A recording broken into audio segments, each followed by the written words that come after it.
So dito guys, habang nagra-rank game ako sa Classic, merong nag-chat at ito ang kanyang sinabi. Familiar Chua, yung mahina sa TikTok. Hindi ko naman siya kilala kaya tinanong ko kung sino ba siya. Ita-target lockdown niya ako. Sabay sabi ko siya pala yung Chukoy. At dito guys, habang mapayapa akong nagre-read ay pinakitaan niya agad ako ng galawan niya. Kaya napasabi na lang ako ng, grabe freestyler pala ta. Ang hina mo naman, sayang lang skin. Sayang lang daw skin ko.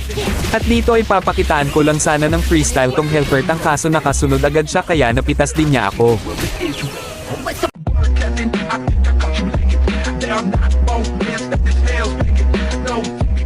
Ang ganda din ng TP mo. Bakit trial lang ba yang sayo? Aba trial lang daw yung recall ko. At dito guys, nakita ko siya. Kaya ang ginawa ko ay mini-crow ko siya at nung napitas ko siya, ito yung sinabi niya.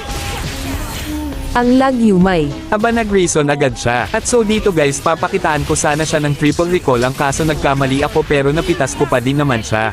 Yan ba TikToker, ayusin mo naman. Aba ayusin ko daw. Ako pa talaga yung mag-aayos kaya dito bibigyan mo na kita ng discount at ayusin mo din yung pag-dodge mo. By the way guys, naghahanap nga pala ako ng makakalaro. At kung gusto mo nga pala akong makalaro ay mag-comment ka lang.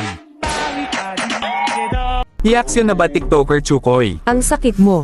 At dito guys, kukuha lang sana ako ng blue buff, ang kaso biglang may sumipa sa akin at pinagtaytipihan ako.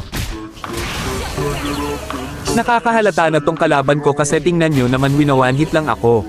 At dito guys, hindi ko ini-expect yung mangyayari. Ala paano?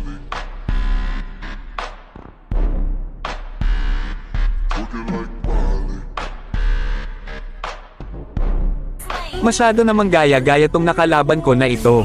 Sa akin kasi yon. At dito guys, TP pa siya na one hit tuloy siya. At syempre guys, dahil namali ako sa triple recall kanina, pakitaan natin siya ng walang katapusang triple recall.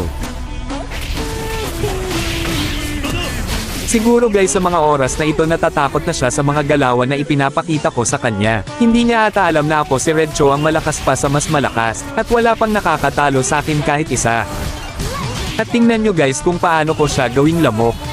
At dahil nga pala ako ang bagong hari ng Spawn Trap ay ipapatikim ko sa iyo ito. By the way guys, kung gusto nyo nga pala mapanood yung mga tinalo ko na top global na TikToker pa ay follow nyo lang ako. Salamat.